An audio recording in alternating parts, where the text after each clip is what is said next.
Hello, and welcome to the Psychic Stories podcast, encouraging conversations about mental health. Today I'm speaking to Andy Hix. Andy runs a company called The Mindful Banker, which specialises in supporting financial service companies improve the well-being of their staff. He's a qualified mindfulness trainer and teaches in companies, schools and prisons. Andy, hello. Hey Matt, good to meet you. Yeah, and you, how are you? Genuinely well. I feel happy, I feel calm. I'm looking forward to doing this. Awesome. Well, we are very grateful to have you. So the goal of this podcast is to have an open and honest conversation about your mental health. And really, that's where we want to start. Please, it's over to you. Please let us know your story, your journey. My mental health journey.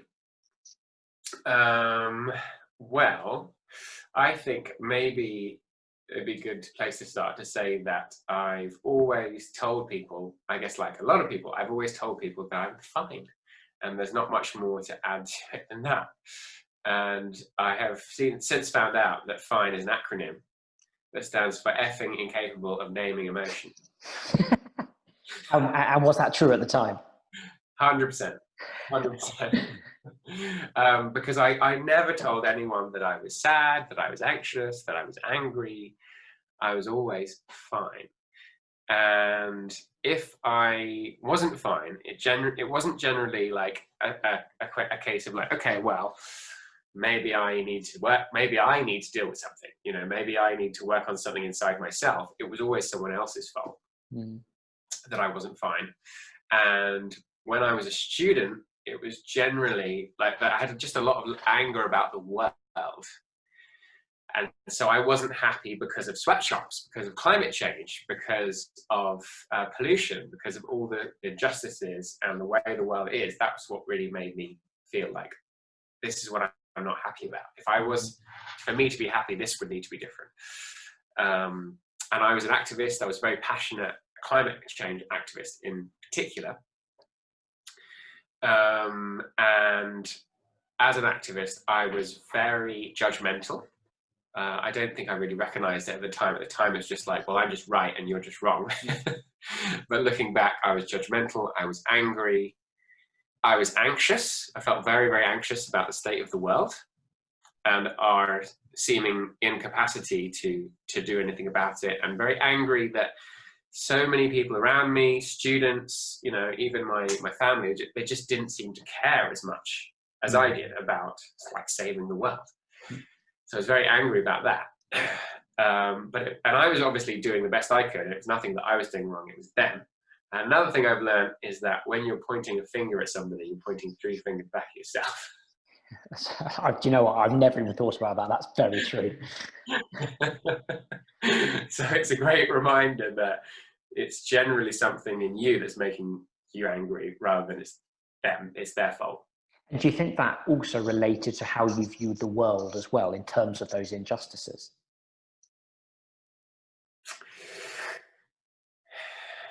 Well, I think that what was really going on in that situation, and I think something that I still fall into, and it took me a long time to kind of work out what's really going on here. It was only really when I discovered the work of a writer called Charles Eisenstein, who writes about climate change. And he said, if you think the climate is caused by oil companies, climate change is caused by oil companies, coal companies, and carbon, you're not going far enough up the chain causality. The underlying cause of not only this issue, but the overcrowding in prisons, mental health problems, addiction, all of the problems we see around us, he sees are caused by a story, a myth, a cultural myth that we've all grown up in, which he calls the story of separation. And in that story, I'm a separate individual in a universe of separate entities, a dead universe that appeared by a random Big Bang that has no meaning, there's no like inherent meaning or life beyond just what's here. And that plays out. That is sort of evidenced by what we've been taught by biology, the survival of the fittest. what we've been taught through our economic system, that we're all in competition for, and companies are in competition, and we're all acting in our own rational self-interest. And another part of that story of separation is that bad things happen because there are bad people. And so if we're going to solve climate change, we have to defeat the bad guys, and the bad guys are probably the oil executives or the coal or the car manufacturers. If we're going to do something about climate change, we're going to kill the terrorists. If we're going to do something about drugs, we've got to kill the drug dealers. Kill Pablo Escobar, and we'll solve the drug problem, the war on drugs, the war on climate, the war on crime. And he says that this is just perpetuating the whole idea of the story of separation. And if we're to move forward on any of these issues, then we have to see the world differently. We have to see the world through the lens of a story of interbeing, that what I do to you, I do to myself. And that totally changes how you behave as an activist, because instead of you, if you were the coal company executive, instead of thinking, well, I need to persuade you that you're wrong, and I need to make you feel probably ashamed of what you're doing, and I need to get you to be different. Instead, I'm like, well, you are just like me. And if I had the same schooling and childhood and parenting as you, I probably have ended up an oil company executive. So how do we move forward from there? How can I understand you? And how can I help you understand me? And how can we then address the issue that you surely care about as well? But you don't want the planet to be ruined. You might have kids. You probably care about rainforests and having, you know, enough crops growing and not having New York being flooded and all the same things that I want to save planet, you want to save planet.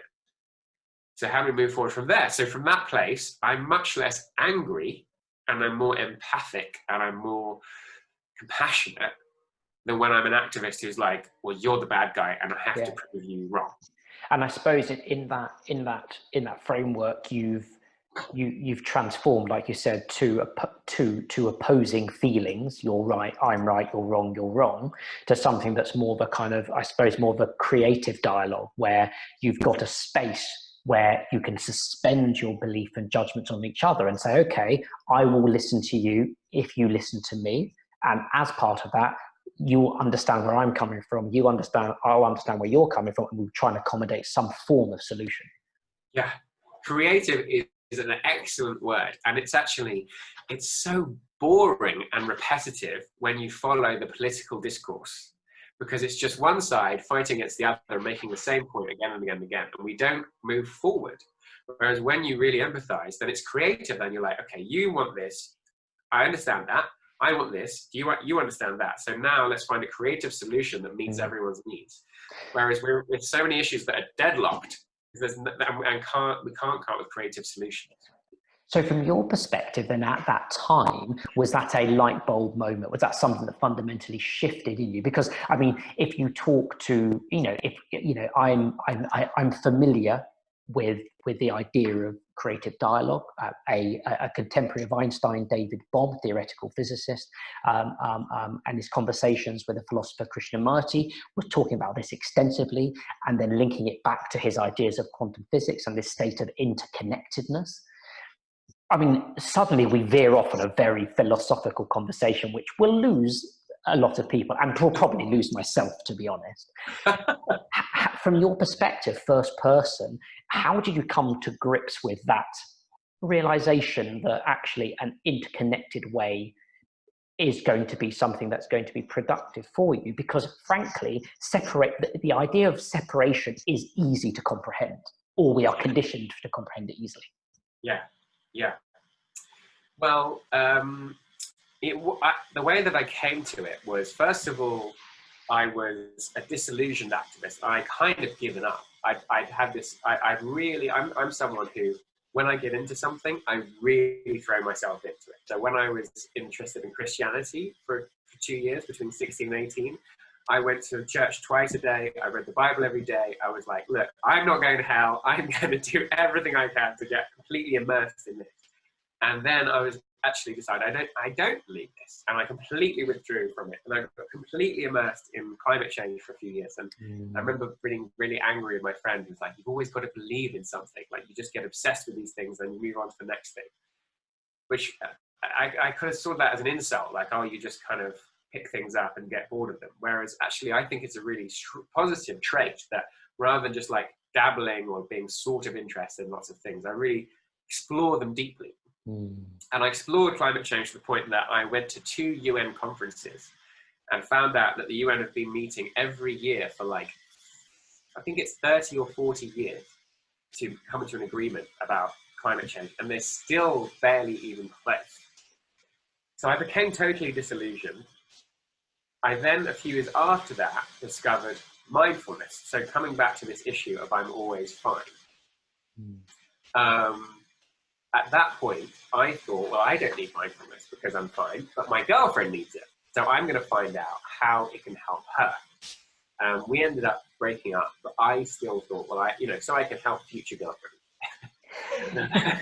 You are the savior of future girlfriends. Yeah. I'd scaled down my ambition a bit, so I'm not trying to save the whole world, but I still want to save girlfriends. But I was no more successful. I still wasn't able to fix what I saw was her problems. She was really struggling from anxiety and lack of self-worth. And whatever I said to try to help her with that, like try to big her up, try to encourage her, try to be positive towards her, it all just washed off. So I was saying to my friend who's a therapist, how would you help someone who has such a negative self-image? It just doesn't seem logical that everyone around somebody thinks they're great and tells them they're great. Her boss, her family, her friends. She'd had more friends than she had time to see. More people who liked her and loved her than she had time to see, and yet she thought she was worthless. And he said, well, I think therapy would help. Or you could try meditation. So I thought, well, I'll try the meditation just to see what it's all about. And when I sat down to meditate for the first time, it was, I got some free downloads on iTunes from the Australian Meditation Society, and they just sounded really chilled out. And Australians normally sound quite relaxed, but they were like uber chill. And I just really liked the sound of what they were saying, even though I didn't really understand what they were talking about, because they talk about consciousness and they talk about, I don't know, spirits and chakras and all these things that I didn't really necessarily buy into. But when I did their meditations, I just felt amazing. And also, I started to become more self-aware. So I realized for the first time, I was like 29, I'm not fine. And what I realized was I'm incredibly physically agitated. They're asking me to sit down for 15, 20 minutes and listen to their meditations. And it's excruciating because I'm fidgety, I'm clicking my neck, I'm clicking my back, I'm rubbing my legs. I'm just like, how do you sit still? I can't sit still. And which a lot of people, I think, experience when they try to meditate. And I'd be trying to listen to their voice. And then some time would go by and I'd be like, whoa, where did I just go? What have they just been talking about? Because I was so distracted. And then I moved on to doing Headspace. And at the start of Headspace, he would always say, how do you feel? What's your intention? How do you feel? What's your intention? And my answer to how do you feel was always neutral. I was like, I'm not happy. I'm not sad. I'm not anxious. I'm just neutral. I'm just like bland, nothing. Like, how boring to be neutral every day. So then he said, what's your intention? And my intention was to feel more, which is actually, in my experience, the opposite of most people's intention, because they find their feelings overwhelming. So meditation is a way for them to calm and to, in a way, to deal with feeling too much. Whereas for me, it's like, I don't feel enough. I want to feel more. I want to have more emotion, more energy, more stuff kind of flowing through me. And just on that point, so you were 29 at this point. So for the first 29 years, had you felt neutral? And do you know why you'd felt so neutral? Well, it's quite difficult to say how did I feel for 29 years, but I definitely didn't feel neutral all the time. Yeah, but did you feel there was a period in which then you went from feeling to something that was much more restrained? Or was it a symptom of society, of culture, of how you grew up? Well, I do remember at my secondary school feeling really miserable, feeling really rejected from my peer group.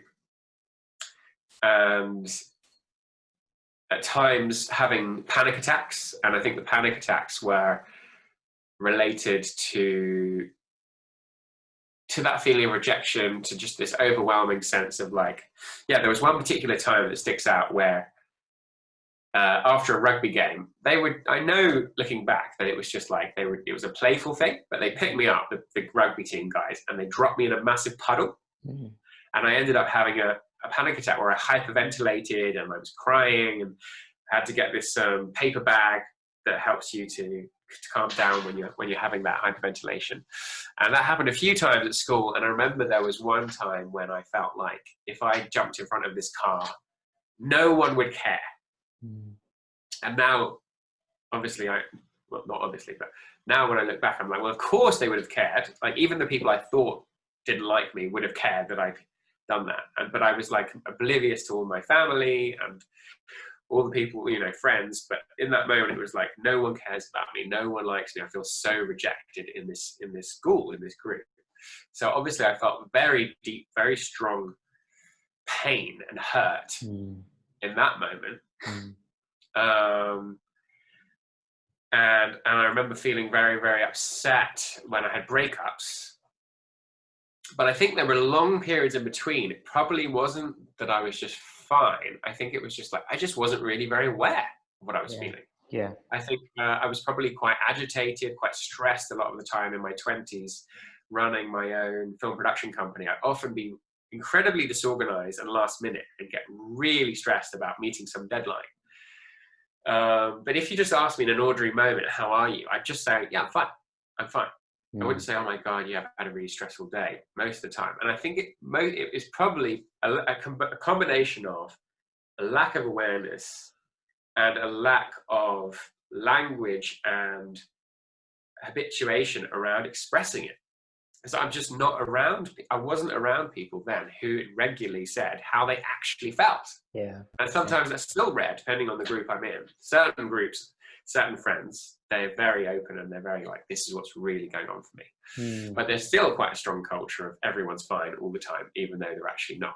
And it's strange given how often mental health is talked about. Yeah. It's really strange. We're always happy to talk about mental health generally and a lot about others. But when it comes to, but how are you? Yeah, I'm fine. Yeah, exactly. Yeah. And it still comes up for me actually as a coach. I was talking to my coach today about how I sometimes still feel a kind of pressure talking to clients to be fine, to be the one that's fine. Yeah. And I've actually got a bit of a health issue at the moment. I was saying I've been struggling with a blocked up nose it's actually been going on for weeks. So it's an ongoing long-term health niggle, it's not like a really serious illness, but it's like, it bothers me. And I was saying how I didn't say to my client this morning, I'm really bummed up because I've got this health issue. Because I was like, the instinctive thing was like, I want to come across as it's not a big deal, I'm fine. Yeah. And I talked about it with my coach and I was like, actually, next time I will just say it. I will just say, actually, that I sound really nasal and that's because I've got this thing going on. Yeah. And bring it in. And she said, what I find when I do that with my clients, I won't tell them about things if it's not relevant, but if there's something that they'll pick up, like your voice sounds a bit funny or croaky or whatever, I'll say, this is something that's going on for me. And she told me, for example, about how she was struggling with corona, and it was this really ongoing thing that she realized her anxiety was perpetuating her feeling that she had corona. And once she stopped being anxious about not being able to breathe, she could breathe again. And it made me think, yeah, I want to be more open with clients about not being fine and not think that they think I need to be this perfect, enlightened, completely healthy, completely happy person at all times. Yeah. And then going back to where you were saying about this momentary, the realization of that your mindset has shifted. How did that play out for you? When I realized I wasn't fine. Yeah. It played out as a celebration. I was like, thank God, I realized I'm not fine. And it's also changing because I was really committed. I felt the impact of meditation very deeply, very quickly, in a way that's quite unusual, it seems, because a lot of people drift in and out of meditation and they say, yeah, I feel a bit calmer. Yes, it helps me, but I'm so busy, I find it really hard to make time for. Whereas I was like, this is so life-changing. Why would I ever not do it? I had that right from the start of starting it. So I was feeling much calmer within a few weeks. I remember walking into the office and someone saying, how are you? And saying, I feel really calm. And it was quite an unusual, unfamiliar feeling to just on an ordinary work day in the morning to just have this deep sense of calm. And there were other times when I went to when I went to my first group meditation, because I find group meditation much more powerful than doing it at home by myself. I think a lot of people do.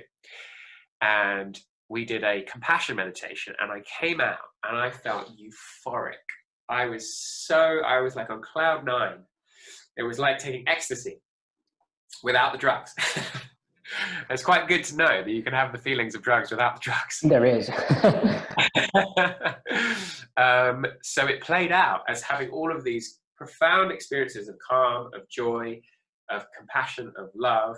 And I had some really peak experiences which didn't they lasted for months actually, and then they sort of tapered off, and it all became a bit more kind of balanced and kind of normal. But I retained, and I still retain, this incredibly strong passion for mindfulness and how powerful it is for me and for the people around me. Another thing that changed, which was really significant for me, is that I talked about this mindset of nothing else matters other than climate change, because why would it? For example, why do something about homelessness if the city's going to go underwater? Why do something to help African farmers if their farms are going to turn to desert because of climate change? That was my mentality. And I realized how radically that had shifted when, after starting meditation, I had this feeling that everyday experiences, everyday conversations with people that I knew, that I'd had kind of not particularly interesting or exciting conversations with before, were suddenly so engaging and so rich. And a cycle ride to work, I could just notice things that I'd never noticed before, because I'm present, because I'm in the moment. Conversations were so much more alive to me and interesting because I was really listening. I was really engaged with what was going on, whereas before I was distracted, I was agitated, I was thinking about what I wanted to say. So everything just came alive and felt more engaging and interesting because I was paying attention, because I'd shifted my whole mindset from distracted, future, past focused to being very, very in the present. And that was something that really Charles Eisenstein again helped me to understand. That he says that in a world in the story of separation, everything is kind of meaningless because you're just going to die and then nothing happens. So so what? Whereas in the story of interbeing, everything's connected. Everything you do matters. Every thought that you have matters.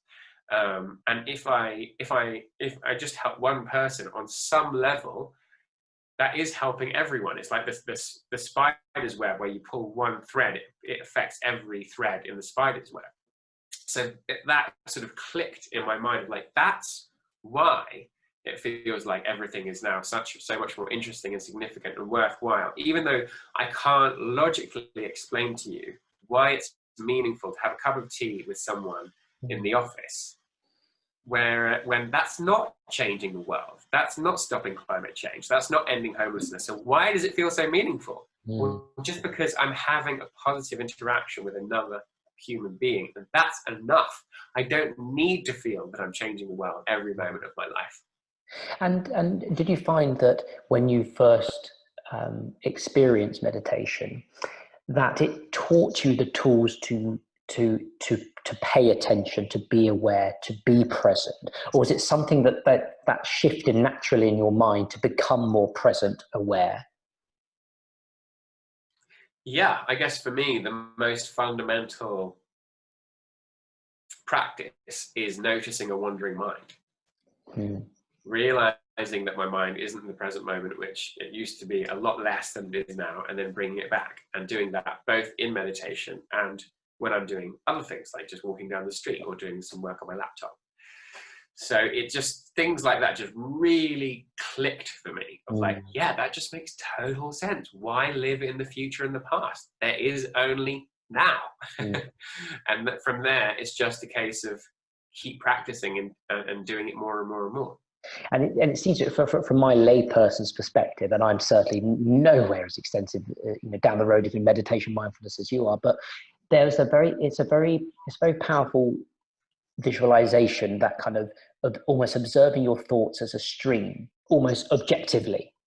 And that's the first time that I've kind of realized, like you said, noticing the wandering mind, because you are your mind at the same time, but actually there is a way where you can actually almost picture yourself at the side of that stream, just watching everything go by and seeing how things, like pebbles might drop in and drop out, and then and then there's a ripple of water that moves down into the future, or moves backwards into the past, and you can start to really visualize these things. And like you said, as soon as you start to realize that, then it's very difficult to turn it off, frankly. Yes, it is. Yeah. Have you had the experience before where you haven't got any thoughts? As in having an empty mind? Yeah. I don't think so. No, I'm not sure. I don't believe so. Have you? Yeah. So when, and maybe you just haven't noticed it, because I think these things happen maybe for a second, maybe for a few seconds, and we're engaged in something and we don't realize, oh, I'm not actually thinking right now. But what I wanted to ask you is like, so if you could just imagine that could happen, that maybe you're meditating, or maybe you're just making bread or whatever, and you stop thinking, you've got no thoughts. So who are you when you've got no thoughts? Yeah, that's a very big question. But it's true, and it's as soon as you start to think about who am I, in terms of, am I the sum of my experiences, the sum of my thoughts, are the thoughts the product of my experiences, then you do start to come, it turns into a very philosophical debate that philosophers have been talking about for years. Who am I? The separation of self, ego, etc., etc., etc. But it's, I suppose, I talk from a layperson's perspective, because I'm not a philosopher, I'm not a mindfulness practitioner or meditation expert at all. But you can certainly appreciate that, like you said, those very simple, powerful notions that you can observe your mind, and it does wander. And every so often, if it does wander into something, you can look at that particular moment or particular thought and say, okay, what do I want to do with that? And you can nudge it away, or you can act on it, or you can judge it. It's that power, it's that control you have over your mind almost.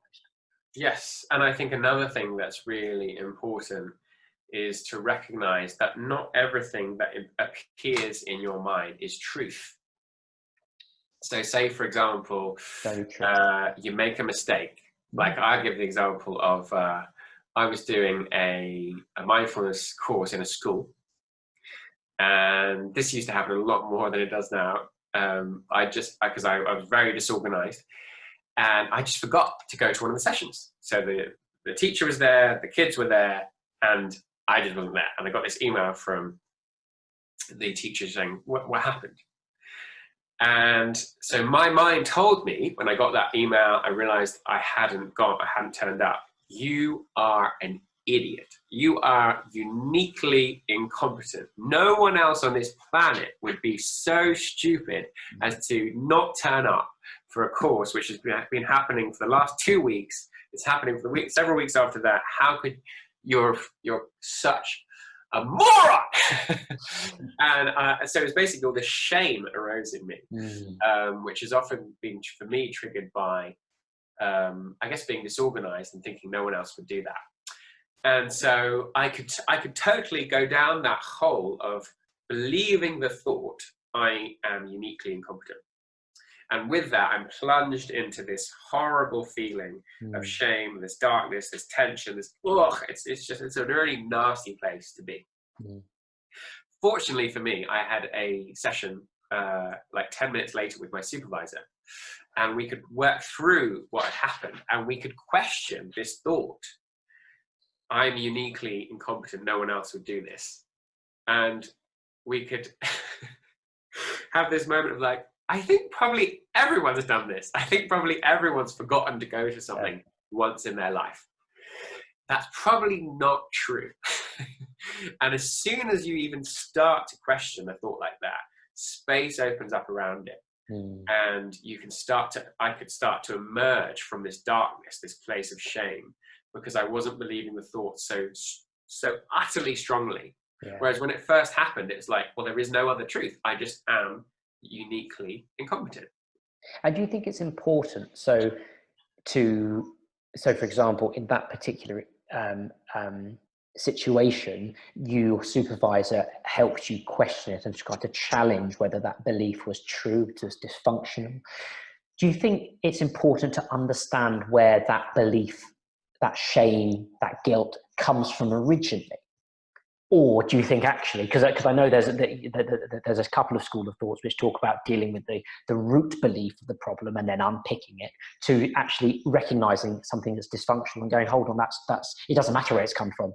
I know that's not true, and therefore, it, like you said, it creates that space. That's an interesting question. I think probably I'm sure there are modalities that would seek to find the original experience that you had that triggered that belief. But generally the way that I work, and the principle in mindfulness, is you just work with what's here now. So you try to identify, well, what is the thing that you're believing? It's, I'm uniquely incompetent. Let's work with that. Let's work with the feeling that brings up in your body. Let's question whether that's true. And you don't actually delve into why. Why do you believe that's true in the first place? And in a similar way, say, for example, we were doing a session and you were like, okay, I'm feeling, we did a meditation together. And after the meditation, you said, I felt anxiety. I experienced anxiety in the meditation. What I wouldn't ask you is, why do you feel anxious? What is it that you think is causing you to feel anxious? What I would be interested in is, where does that appear in your body? Where do you feel the anxiety? Is it in your stomach? Is it in your chest? Is it in your forehead? And when we were meditating, did you notice there was a certain point in the meditation when the anxiety feeling started? Did it come? Did it go? Did it intensify? So we're really drilling into the present moment, physical experience of the feeling and the anxiety, rather than trying to explain it like that. So actually I'm feeling anxious because I've got this thing going on in my relationship and I'm really worried about whether it's going to work out, and maybe my girlfriend's going to dump me, and you could probably talk about it for hours, why you're anxious. And maybe it would help, but in mindfulness we're not actually very interested in why. We're interested in the physical experience in the body, working with that. And when you can feel, actually, do you know what? It's still, I can feel it. There's this knot in my stomach of the anxiety. The way that we heal it is to feel it and accept the feeling. We don't try to resolve the situation with your girlfriend that's making you anxious. We try to focus on the physical feeling and accept that it's there. And once you can accept it, more often than not, it will dissolve. And you'll be like, oh, now I just feel differently about this whole situation. And has that, so that's both applying that approach of mindfulness to your clients, but also to yourself, when you going back to that kind of moment, that pivotal moment of realization, and that this is a very effective tool for you. Like, how has that changed your life? Well, what I often say to people is, it's changed my whole experience of being alive. So that's doesn't get much bigger than that. Yeah. And are you able to still imagine how you used to think or used to perceive your life, or is that very difficult to imagine now? It is difficult to imagine. It's difficult to imagine how judgmental I used to be. I mean, I still do have times when I feel agitated and distracted. Which is natural, right? which is natural, of course. But it's hard to remember like how often that would be, and how much more traffic there was going through my head, and how probably very uncomfortable that was for me without even realizing it. They say that if you're depressed and you stop being depressed, it's very hard to imagine it's very hard to remember how it felt like when you were really depressed. Yeah. So maybe it's a bit of a similar thing to that, it's hard to put yourself back there. And I've been doing a little bit of research on meditation, mindfulness, and because there's a lot of in Britain, I think in the US as well, it's promoted as a real solution to a variety of mental health issues or challenges, or support to boost your well-being. But on the other side as well, I was reading, there was an article in the New Scientist last week, which was saying that 8% of people who meditate or practice mindfulness can have some quite adverse reactions as well. Now, I don't know much about that. From your perspective, how does that arrive? The fact that mindfulness meditation isn't 100% effective. For some people, there is a small proportion of people where it could be not necessarily, not useful, but maybe damaging. Yeah, it's a really good question as to why that happens. I think it maybe depends a lot on the context in which you're practicing it, because I mean, it's not for the faint-hearted. What it is that you're really doing when you meditate is, you could think of it as like, you've got a pool of water, and the pool of water represents your consciousness. And most of us operate day to day on a very thin layer at the top of that pool of water. And there's all of this depth of consciousness underneath that we don't normally pay attention to, or we're not really aware is there. And then the more aware that you become, the more you meditate, the more you sink deeper into that consciousness. And lodged in everybody's consciousness are traumatic experiences, are things that happened in our past which still affect us today, things that upset us, situations where we felt grief, or we felt rejection, or we felt anger, and we never dealt with it. We never could let ourselves feel it in that moment, so it sort of lodged itself. And when you deepen your awareness, you can come into contact with that. Some of it's very, very slightly underneath the surface, and you come into contact with it very quickly. And some people, it's just like even doing a little bit of meditation is just too much, because they get met with all this intense emotion. And sometimes you have to go a bit further, and wham, there's all this sadness, or there's all this anger, or there's all this heat or energy coming through your body. And for some people, that can just be too much. That can be overwhelming. And if you don't feel safe in the environment that you're in, if you don't feel safe in your body, if you don't feel that the person that's leading you through it knows what they're doing, then it could cause problems for you. It could be something that's traumatizing or upsetting, makes you feel worse. On a slightly less intense level, I think it could just be that it brings you into contact with an uncomfortable feeling. You recognize, well, now I feel worse since meditating, because I wasn't feeling this sadness or this anxiety, and now I am. And so you report, meditation makes me feel worse. Yeah. I think that can go on as well. So that would be my explanation for how these things can happen. I haven't actually had direct experience of people saying, this has really set me back, this has really caused me a big trauma and some kind of long-term damage. I've definitely experienced people saying, I'm now more in touch with my emotional, physical pain, and I don't like it. And I think on that point, I think how you described it in terms of that kind of pool, or that beaker of consciousness, I think is a really, really nice way to describe it. I think what's interesting is, like you said, it's almost like that liquid, that vat of liquid of consciousness is also, it's not transparent. There's no warning sign to know what you're about to touch on. It's a black hole event horizon. Once you've crossed it, there's no way you're going back.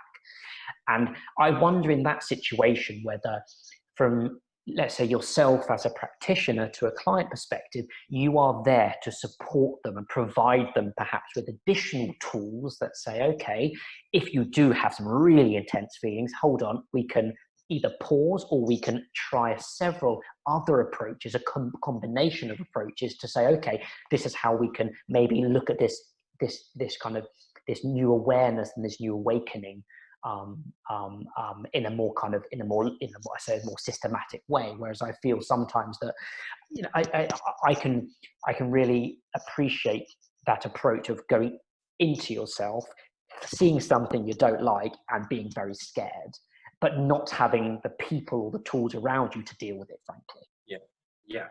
Yeah, absolutely. Yeah. So when particularly meditating in a group where it's harder to know what's going on for everyone, but also when I do it with a one-to-one client, I will say to them, it'll always be very sort of invitational. So if it feels okay, paying more attention to the breath, or inviting you now to pay more attention to the chest, and giving people options. If you feel overwhelmed, you could open your eyes. You could notice a part of the body that does feel very relaxed, like maybe your hands or your feet, and bring your attention back there. So you're sort of giving people an option of how to handle it if suddenly this big feeling comes up.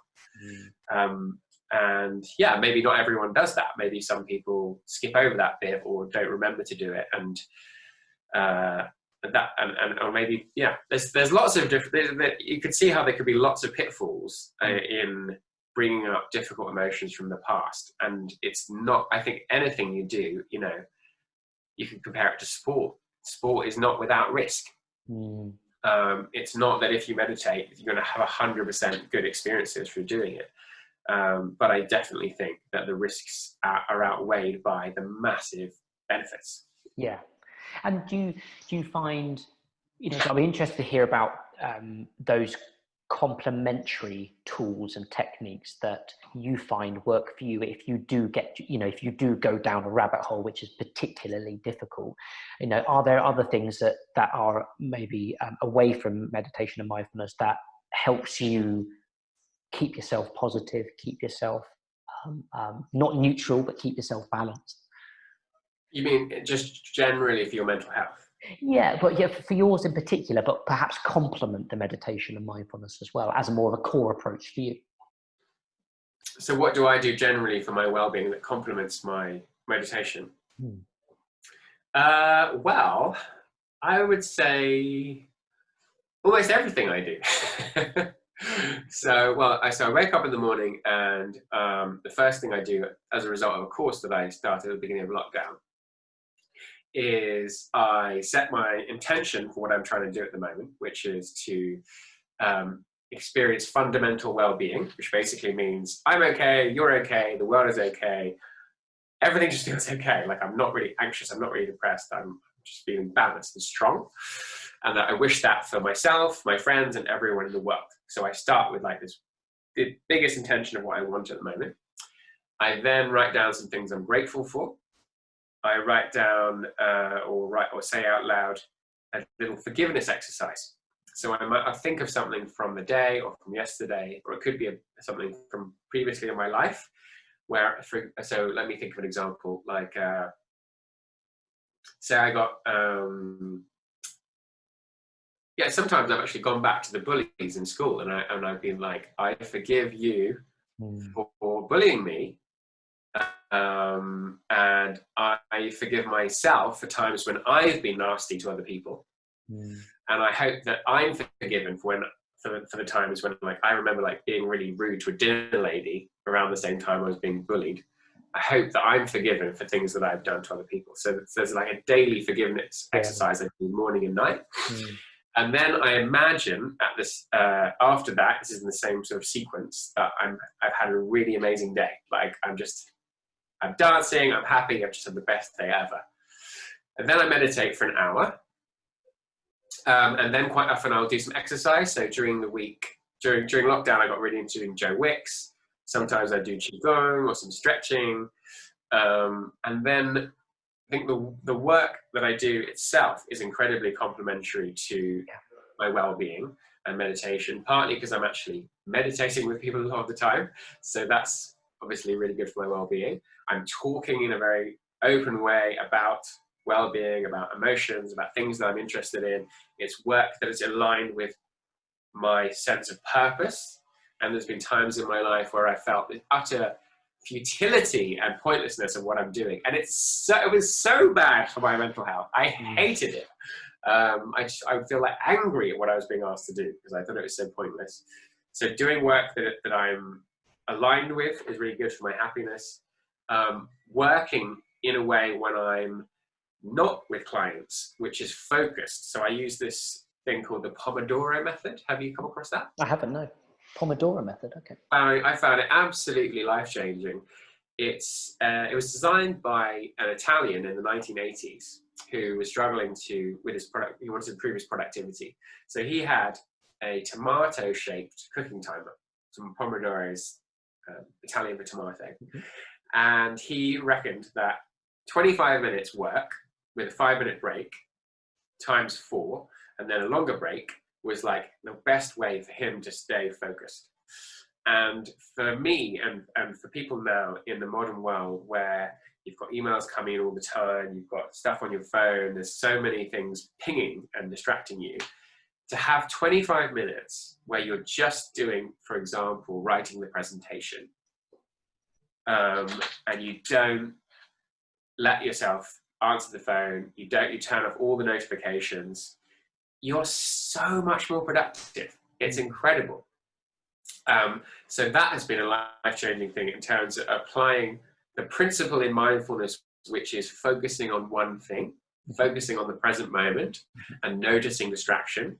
Applying that to productivity has been a game changer for me. And I will often, if I'm in an office, I really recommend this as a way to not only be more productive, but also help your co-workers be more productive and also feel more connected to each other whilst you're working. I would go to you and say, right, this is what I'm doing for my Pomodoro. What are you going to do? And I'm going to do my presentation. And you might say, well, I'm going to do my accounts for 25 minutes. And then we set the timer, go. 25 minutes later, I'll come up to you and say, did you do it? Did you stay focused? And then you have to be very honest and say if you got distracted. Yeah. And if you did, we might say, well, what caused that? Maybe you need to turn your phone on silent. Maybe we just have a little celebration. Yes, I was really focused. High five. And so ultimately, it's about accountability. It's accountability. Yeah. And it works so well. Having a lunch break, I'll always have an hour lunch break. That's like a sacred time. I'll almost never work through lunch. And I don't understand people who are like eating their Pret sandwich whilst looking at their emails on their phone. Like, I find that very depressing. Finishing at 6 o'clock, not working in evenings, not working weekends is really important for my life balance and mental health. And doing things with my evening that I find nourishing. So spending time with friends, with my fiance, with my family, going for a cycle ride, walking the dog. Like, if I think about it, it's everything that I'm doing is feeding into my well-being, and I'm trying to do it with that present moment awareness, in contrast to, for example, eating a meal whilst playing Angry Birds, where you're not really eating and you're not really playing Angry Birds, you're not really doing either of them fully. I'm trying to do everything I do with a present moment awareness. One of the times I get really caught out is when I'm eating crisps. Because I tend to eat them a little bit mindlessly and I crunch really loudly, and it really pisses off my fiance. And they're like, quietly, Andy. I'm like, to be honest, I think I have the same problem. My wife tells me far too much how many crisps I eat and how loudly I eat. And I should really appreciate that they're reminding me to be mindful, but I'm like, it really annoys me. It's a good point. But then the question is, how do you eat crisps quietly? Well, I find it really hard. Me too. I completely agree with you here. I can't do it. I have a strong jaw. But I think slowing it down a bit and trying to be a bit more mindful helps. But I think what you really have articulated is that for you to feel positive, to feel well, is something that takes daily practice. But also at the same time, as you are someone who works as a practitioner on a business basis, but I suppose you are your own boss. You're able to carve out that time. Like, what recommendations do you give to people who don't have that, who have those, boss pressures, big corporate environments, and they're the environments in which you work? How do you encourage them to take this into that and to prioritize 15 minutes every day, for example, to focus on themselves away from the pressures that they've got? Yeah, this does come up a lot. Of like, well, I get up really early, I'm non-stop all day, I've got emails all evening, like, where am I supposed to have time for a lunch break, or, let alone meditation? And I think a lot of the time, it's actually a bit of an illusion that you have to do these hours, that you have to send this many emails, that there is a huge culture, particularly in the city, in banking, in law and consultancy, of being an anxious overachiever, an insecure overachiever. So you're constantly thinking, how do I do more? How do I make my boss happy? How do I go the extra mile? As opposed to thinking, what's actually going to not only be happy and healthy, but probably also more productive. I think that people really struggle to put down boundaries and be potentially the only one in the office who takes the lunch break. Now, you probably will be more productive. You probably will feel better and get more done in the afternoon and have less of a slump because you took the lunch break. But it's hard to be the only one. And if you're the only one in your team who says, I don't answer emails when I'm on holiday because I really value taking a break and feeling fully refreshed. I think it's actually the minority of people who have the confidence and the assertiveness to do that. My fiance even told me that she works with a colleague who they're working as freelancers for, I think it's in this case it's Google, and Google has a policy of, when you're on holiday, we do not expect you to respond to emails. They say that it's in the agreement, and she's like signed it, and yet her colleague still replies to emails. It's like she's trying to impress somebody or seem like she's on top of things. She's on it, and she works evenings and weekends, whereas my fiance is like, I don't work evenings, weekends. I just don't. I'm going to need extra days next week.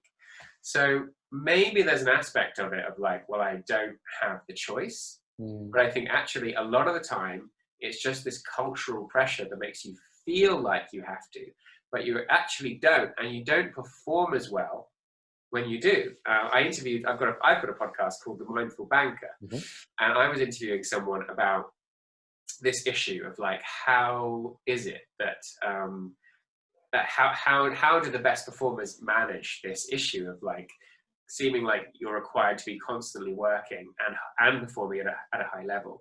And she was the CEO of a financial services company called Grant Thornton. And she said, in her experience, the best performers have always sneaked out the door at 5 p.m. They've always valued their free time, valued picking up their kids, going to the gym, whatever it is they do to chill out after work. And then they come back the next day and they perform better. The issue is that they felt like they needed to sneak out. They didn't feel they could proudly say, or just, without even needing to be proud about it, just being in an honest way, like, bye guys, I'm going to go pick up my kids. They're sort of embarrassed because everyone else is like, I need to stay till 8 p.m. So I think a lot of it is just actually cultural, and it's needing us to have enough people who are willing to take a step to raise their head above the parapet and say, do you know what, guys? I'm not going to do this. I'm not going to work through my lunch break, because not only will I feel better, but I will be more productive. So what's the point? But you think it's also got to come from the top as well? It's definitely hard. And I think that is one of the big challenges, that often in these companies, the role models are not they're not showing that that's what they do. They might even be saying, guys, you should switch off on holiday and you should take lunch breaks. And meditation's a really good thing, but they're probably not doing it. Yeah. Maybe in the minority of cases. So that does put the pressure on it. It does make it harder to do that. But maybe sometimes you can just manage upwards and you can be a role model for your boss. And your boss can see, oh, well, it seems to work for this person. They still get all the job done. So, well, maybe I could do it. It's a really good point. And I think how you described it earlier about an insecure overachiever, perhaps we just ask ourselves and be honest and say, am I an insecure overachiever? Because the external kind of productivity, maybe, yes, you're there till 10, 11 o'clock at night and you're on emails all the time. You answer emails during holiday. You're always switched on. But what's that based on? And actually, is that something that you're proud of as a person? I don't think anyone would want to be labeled an insecure overachiever. No, I don't think so. However, I think a lot of us would probably be in that category. Yeah. Maybe not even as an overachiever, maybe an insecure underachiever. That's got to be the worst. An insecure underachiever, otherwise known as a busy person. As a busy person. that is another standard answer apart from how are you? I'm fine. How are you? I'm busy. And sometimes people even answer that for me. How are you? You busy? And I'm like, no, I'm not. I'm just like doing the right amount of things. I'm not too busy. I'm not busy enough. I'm just like doing a good number of things. And I listened to a really brilliant podcast, which maybe you could link to, by Oliver Burkeman on Radio 4. It's called Oliver Burkeman is Busy. And it was 6 episodes about the topic of busyness. And what the conclusion from talking to various experts and analysts is that the root cause, because I think this is one of the biggest traits that characterizes our culture, is everyone's so busy, no one's got enough time, everyone's trying to go faster and faster and faster and faster.